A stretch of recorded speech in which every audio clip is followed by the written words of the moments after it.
inside a sealed package, isn't it? An envelope. These are votes cast. There are how many rolls? That's one. This 1, 2, 3, 4. 3, 4. So this is a bunch. We count each. No. We'll open. Just put them aside. Let's deal with the next packages.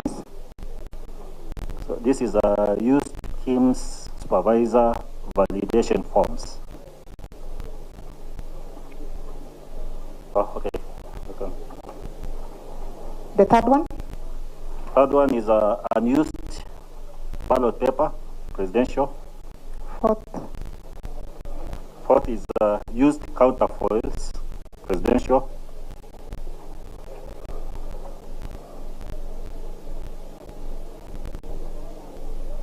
This unused form 32. Unused form 32. Mm-hmm. Unused KIMS supervisor validation form. Next package.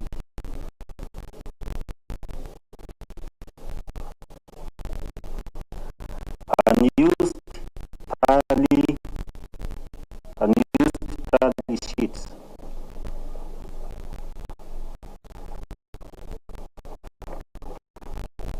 Or even constitutional.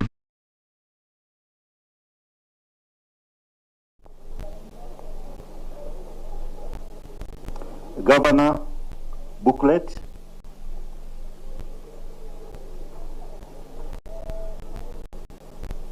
Presidential result booklet.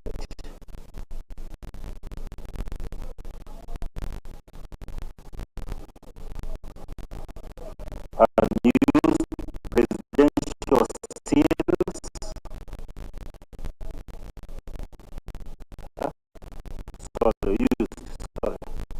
Correction. Used presidential seals.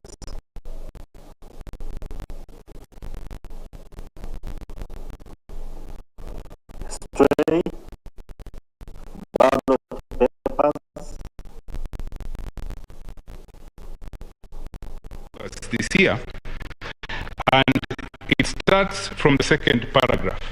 It states in the second paragraph that in my capacity as the chairperson of the commission, I was the returning officer of the presidential election. He then goes on later on in the affidavit at paragraph 45 to state that for the proper management of roles at the tallying center of the presidential elections, I had designated in writing specific roles to each of the commissioners and other commission staff. Annexed here to as WWC 9 is a bundle containing the said communication. Again, this bundle and this communication is important, members of the court, because it states clearly what the other commissioners or the roles that the chairman had designated the other commissioners to do. At page 41,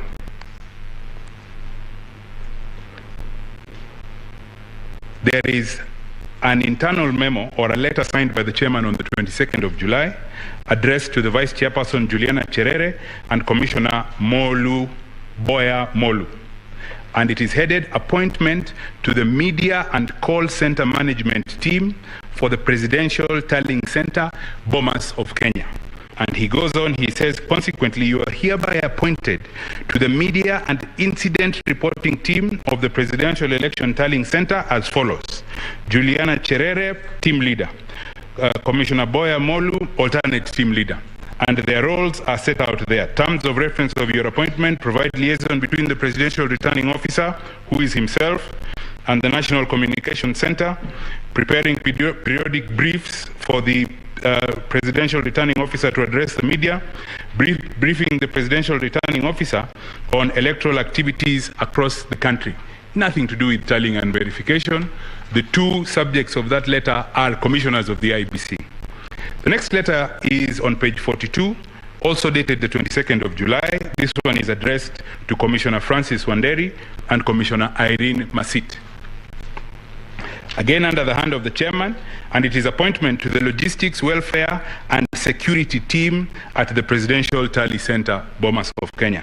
Again, he appoints them in the second paragraph. Consequently, you are hereby appointed to oversight, provide policy direction and strategy formulation for the welfare and security team of the Presidential Election Tallying Center. He then states their names and he states their terms of reference as security of the Tally Center and installations, the Tallying Center's logistics, planning and organization, security of members of the commission, staff, VIPs and other visitors, transport for commission staff, any other duties assigned. Important, those are 2 commissioners. None of them has been assigned to tally and verify. The third letter is on page 43, and this one is addressed to Commissioner Justus Nyang'aya. Again, Justus Nyang'aya is appointed to be in charge of dignitaries and protocol. And in the second paragraph, he is told that as team leader for dignitaries and protocol, he will be responsible for providing support services to the Commission, managing protocol of dignitaries and VIPs, managing access to the Presidential Tally Center for accreditation, for accredited media, observers and agents, and any other responsibility. Now, those are out of 6 commissioners. Those are 5 commissioners. None of them is assigned to tallying and verification. There is a last letter, also dated the 22nd of July on page 44. This one is addressed to Commissioner Professor Abdi Gulie and Mr. Marjan Hussein Marjan. I wish to point out to this court and ask the court to note that Marjan Hussein Marjan is not a commissioner, but he is merely the CEO of the IBC. Now, these 2 are appointed to the results management team at the Presidential Tally Center. Their duties are undertaking quality assurance of result forms received from the Presidential Returning Office desk, tallying and processing of election results. I urge that that is the language of Article 183(3), and assisting the Presidential Returning Officer in managing a record of the election results. Tallying and verification, I submit, on the admission of the chairman of the IEBC was done by Professor Abdi Gulie and Marjan Hussein Marjan, and not by the IEBC.